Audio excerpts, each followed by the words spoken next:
حضرت مالک بن دینار رحمۃ اللہ علیہ فرماتے ہیں، ایک مرتبہ حج کے موسم میں خانہ کعبہ کا طواف کر رہا تھا۔ حاجیوں اور عمرہ کرنے والوں کی اتنی تعداد تھی کہ انہیں دیکھ کر تعجب ہوتا تھا۔ میرے دل میں یہ خواہش ابھری کہ کاش کسی طرح مجھے معلوم ہو جائے کہ ان لوگوں میں سے اللہ عز و جل کی بارگاہ میں کون مقبول ہے، تاکہ میں اس کو مبارکباد دوں اور اس شخص کے بارے میں بھی معلوم ہو جائے جو سب سے زیادہ گناہ گار ہے اور اللہ عز و جل کی بارگاہ میں اس کا حج قبول نہیں، تو میں اس کو نیکی کی دعوت دوں اور اس کے لیے دعا کروں۔ جب رات کو میں سویا تو خواب میں کسی کہنے والے نے کہا، اے مالک بن دینار، تو حاجیوں اور عمرہ کرنے والوں کے بارے میں فکر مند ہے تو سن، اس مرتبہ اللہ عز و جل نے ہر چھوٹے بڑے، مرد و عورت، سفید و سیاہ رنگت والے، عربی عجمی، الغرض ہر حج اور عمرہ کرنے والے کو بخش دیا ہے، لیکن ایک شخص کی مغفرت نہیں کی گئی۔ اللہ عز و جل اس سے بہت زیادہ ناراض ہے، اس کا حج قبول نہیں کیا گیا بلکہ اس کے منہ پر مار دیا گیا ہے۔ حضرت سیدنا مالک بن دینار رحمۃ اللہ علیہ فرماتے ہیں، اس خواب کے بعد میری جو حالت ہوئی اسے اللہ عز و جل ہی بہتر جانتا ہے۔ میں نے یہ گمان کر لیا کہ وہ گناہ گار شخص شاید میں ہی ہوں اور اللہ عز و جل مجھ سے ناراض ہے۔ میں بہت پریشان رہا، سارا دن اسی غم اور فکر میں گزر گیا۔ پھر دوسری رات تھوڑی دیر کے لیے میری آنکھ لگی تو پھر مجھے اسی طرح کا خواب نظر آیا اور ایسی ہی غیبی آواز سنائی دی۔ پھر کہا گیا، اے مالک بن دینار، تو وہ نہیں جس کا ذکر کیا جا رہا ہے، بلکہ وہ تو خراسان کا ایک شخص ہے جو بلخ شہر میں رہتا ہے۔ اس کا نام محمد بن ہارون بلخی ہے۔ اللہ عز و جل اس سے شدید ناراض ہے، اس کا حج مردود ہے اور اس کے منہ پر مار دیا گیا ہے۔ حضرت سیدنا مالک بن دینار رحمۃ اللہ علیہ فرماتے ہیں، میں صبح خراسان سے آئے ہوئے حاجیوں کے قافلے میں گیا، انہیں سلام کیا اور ان سے پوچھا، کیا تم میں بلخ شہر کے حجاج موجود ہیں؟ انہوں نے کہا، ہاں، ہم میں بلخ کے کئی حاجی موجود ہیں۔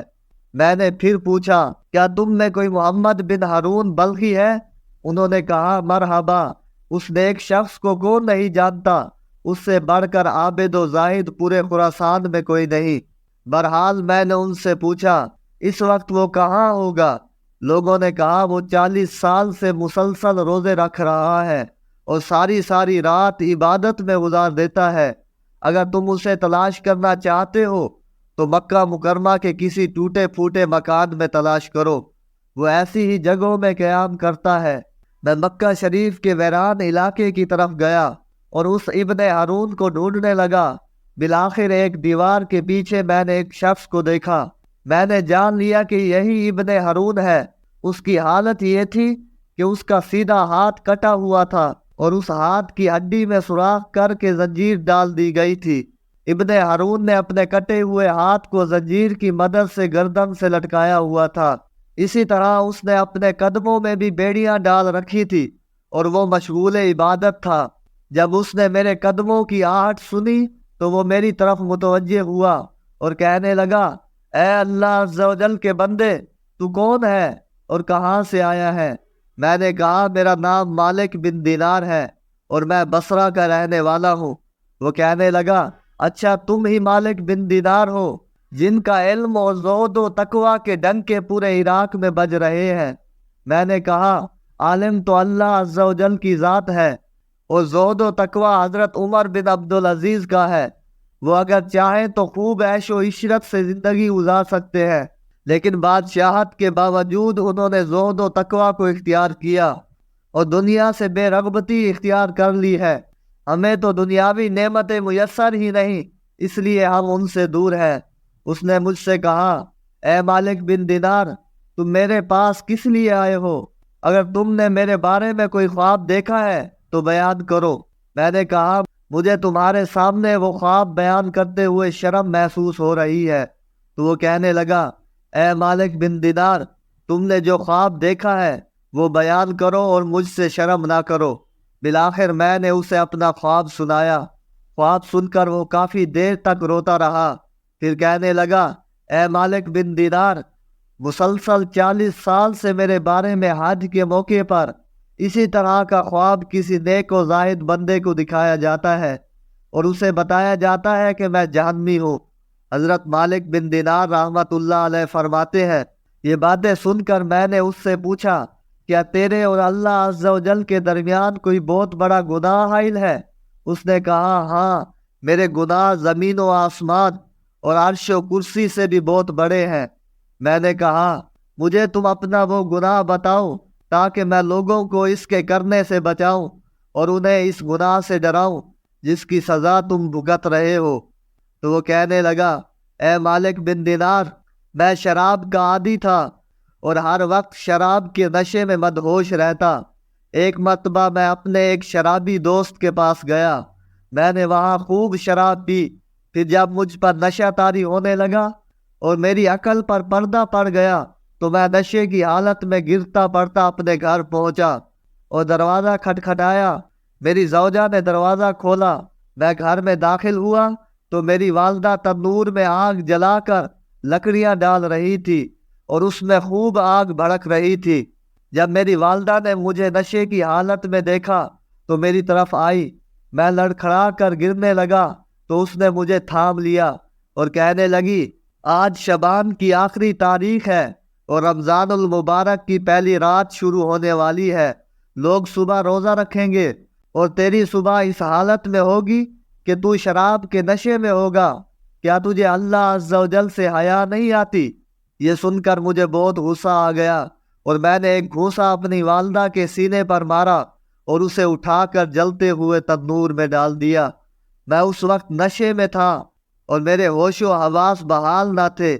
جب میری زوجہ نے یہ دردناک منظر دیکھا تو اس نے مجھے دھکیل کر ایک کوٹھری میں بند کر دیا اور باہر سے کنڈی لگا دی تاکہ پڑوسی میری آواز نہ سن سکے اور انہیں معاملے کی خبر نہ ہو۔ میں اسی طرح نشے کی حالت میں پڑا رہا۔ جب رات کافی گزر گئی تو مجھے ہوش آیا۔ اب میرا نشہ دور ہو چکا تھا۔ میں دروازے کی طرف بڑھا تو دروازہ بند تھا۔ میں نے اپنی زوجہ کو آواز دی کہ دروازہ کھولو۔ اس نے بڑے سخت لہجے میں جواب دیا، میں دروازہ نہیں کھولوں گی۔ میں نے کہا، آخر تم مجھ سے اتنی کیوں ناراض ہو؟ آخر میں نے ایسی کون سی خطا کی ہے؟ اس نے کہا، تو نے اتنی بڑی غلطی کی ہے، تو اس لائق ہی نہیں کہ تجھ پر رحم کیا جائے۔ میں نے کہا، آخر بات کیا ہے؟ مجھے بھی تو معلوم ہو کہ میں نے کیا بری حرکت کی ہے۔ میری زوجہ نے کہا، تو نے اپنی ماں کو قتل کر دیا ہے اور اسے جلتے ہوئے تنور میں ڈال دیا ہے اور اب وہ جل کر کوئلہ بن چکی ہے۔ جب میں نے یہ بات سنی تو مجھ سے نہ رہا گیا اور میں نے دروازہ اکھاڑ پھینکا اور تنور کی طرف لپکا۔ جب تنور میں دیکھا تو میری والدہ جل کر کوئلہ ہو چکی تھی۔ میں یہ حالت دیکھ کر بہت افسردہ ہوا اور الٹے قدم ٹوٹے ہوئے دروازے کی طرف بڑھا۔ اپنا ہاتھ چوکھٹ پر رکھا اور اس ہاتھ کو کاٹ ڈالا جس سے میں نے اپنی ماں کو گھوسا مارا تھا۔ پھر میں نے لوہا گرم کر کے اس ہاتھ کی ہڈی میں سوراخ کیا اور اس میں زنجیر ڈال کر گلے میں لٹکا لیا۔ پھر اپنے دونوں پاؤں میں بھی بیڑیاں ڈالنی۔ اس وقت میری ملکیت میں 8,000 دینار تھے۔ وہ سب کے سب میں نے غروب آفتاب سے پہلے صدقہ کر دیے۔ 26 لونڈیاں اور 23 غلام آزاد کیے اور اپنی تمام جائیداد اللہ عز و جل کے نام پر وقف کر دی۔ اب مسلسل 40 سال سے میری یہ حالت ہے کہ میں دن میں روزہ رکھتا ہوں اور ساری رات اپنے پروردگار کی عبادت کرتا ہوں اور 40 دن کے بعد کھانا کھاتا ہوں۔ صرف افطاری کے وقت تھوڑا سا پانی اور کوئی معمولی سی چیز کھا لیتا ہوں۔ میں ہر سال حج کرنے آتا ہوں اور ہر سال کسی عالم و زاہد کو میرے بارے میں ایسا ہی خواب دکھایا جاتا ہے جیسے آپ کو دکھایا گیا ہے۔ یہ ہے میری ساری داستان۔ حضرت مالک بن دینار رحمۃ اللہ علیہ فرماتے ہیں، یہ سن کر میں نے اس کے چہرے کی طرف اپنا ہاتھ بڑھایا اور کہا، اے منحوس انسان، قریب ہے کہ جو آگ تجھ پر نازل ہونے والی ہے وہ ساری زمین کو جلا ڈالے۔ پھر میں وہاں سے ایک طرف ہو گیا اور ایک جگہ چھپ گیا تاکہ وہ مجھے نہ دیکھ سکے۔ جب اس نے محسوس کیا کہ میں جا چکا ہوں تو اس نے اپنا ہاتھ آسمان کی طرف اٹھایا اور اللہ عز و جل سے اس طرح دعا کرنے لگا، اے غموں اور مصیبتوں کو دور کرنے والے، اے مجبور اور پریشان حال لوگوں کی دعائیں قبول کرنے والے، اے میری امیدوں کی لاج رکھنے والے، اے گہرے سمندروں کو پیدا کرنے والے، اے میرے پاک پروردگار، اے وہ ذات جس کے دست قدرت میں تمام بھلائیاں ہیں، میں تیری رضا چاہتا ہوں اور تیری ناراضگی سے پناہ مانگتا ہوں۔ تو اپنی رحمت کے صدقے مجھے عذاب سے محفوظ رکھ اور مجھے اپنی ناراضگی سے بچا۔ اے میرے پاک پروردگار، میں کما حق ہوں تیری تعریف نہیں کر سکتا، تو ایسا ہی ہے جیسے تو نے اپنی تعریف خود بیان فرمائی۔ اے میرے رحیم و کریم پروردگار، تو میری امیدوں کی لاج رکھ لے، بے شک میں تجھ سے تیری رحمت کا طالب ہوں، تو میری دعا کو رد نہیں کرے گا، میں صرف تجھی سے دعا کرتا ہوں۔ اے اللہ عز و جل، موت سے پہلے مجھے اپنی رضا کا مصدع سنا دے اور مجھے اپنے عفو و کرم کی ایک جھلک دکھا دے۔ حضرت مالک بن دینار رحمۃ اللہ علیہ فرماتے ہیں، اس کی یہ رقت انگیز دعائیں سن کر میں اپنی منزل کی طرف لوٹ آیا۔ پھر جب رات کو نیند آئی تو دل کی آنکھیں کھل گئی، مجھے خواب میں حضور علیہ الصلاۃ والسلام کی زیارت ہوئی۔ آپ صلی اللہ علیہ وسلم نے ارشاد فرمایا، اے مالک بن دینار، تو لوگوں کو اللہ کی رحمت اور اس کی عفو و کرم سے مایوس مت کر، بے شک اللہ عز و جل محمد بن ہارون کے کاموں سے باخبر ہے، اور اللہ عز و جل نے اس کی دعا قبول فرما کر اس کی تمام لغزشیں اور خطاؤں کو معاف فرما دیا ہے۔ تو صبح اس کے پاس جانا اور اس سے کہنا، بے شک اللہ عز و جل بروز قیامت میدان معاشر میں تمام اولین و آخرین کو جمع فرمائے گا۔ اگر کسی سینگ والے جانور نے بغیر سینگ والے جانور کو مارا ہوگا تو اس کو بدلہ دلوائے گا اور ذرے ذرے کا حساب لیا جائے گا۔ اللہ عز و جل فرماتا ہے، مجھے اپنی عزت و جلال کی قسم، میں ذرے ذرے کا حساب لوں گا، اور اگر کسی نے ذرا بھر بھی ظلم کیا ہوگا تو مظلوم کو ظالم سے اس کا حق دلواؤں گا۔ اے ابن ہارون، کل بروز قیامت اللہ عز و جل تجھے اور تیری ماں کو اکٹھا کرے گا اور تیرے بارے میں فیصلہ ہوگا۔ فرشتے تجھے مضبوط زنجیروں میں جکڑ کر جہنم کی طرف دھکیل دیں گے، پھر تو دنیاوی 3 دن اور 3 رات کے برابر جہنم کی آگ کا مزہ چکھے گا، کیونکہ اللہ عز و جل فرماتا ہے، میں نے اپنے اوپر یہ بات لازم کر لی ہے کہ جو میرا بندہ ناحق کسی جان کو قتل کرے گا یا شراب پیے گا تو میں اسے جہنم کی آگ کا مزہ ضرور چکھاؤں گا، اگرچہ وہ کیسا ہی برگزیدہ بندہ کیوں نہ ہو۔ اے ابن ہارون، پھر اللہ عز و جل تیری ماں کے دل میں تیرے لیے رحم ڈال دے گا اور اس کے دل میں یہ بات ڈال دے گا کہ وہ اللہ عز و جل سے سوال کرے کہ اے اللہ عز و جل تو میرے بیٹے کو بخش دے۔ پھر اللہ عز و جل تجھے تیری والدہ کے حوالے کر دے گا، تیری والدہ تیرا ہاتھ پکڑ کر تجھے جنت میں لے جائے گی۔ حضرت مالک بن دینار رحمۃ اللہ علیہ فرماتے ہیں، جب صبح ہوئی تو میں فوراً ابن ہارون کے پاس گیا اور اسے بشارت دی کہ آج رات خواب میں مجھے حضور علیہ الصلاۃ والسلام کی زیارت نصیب ہوئی ہے۔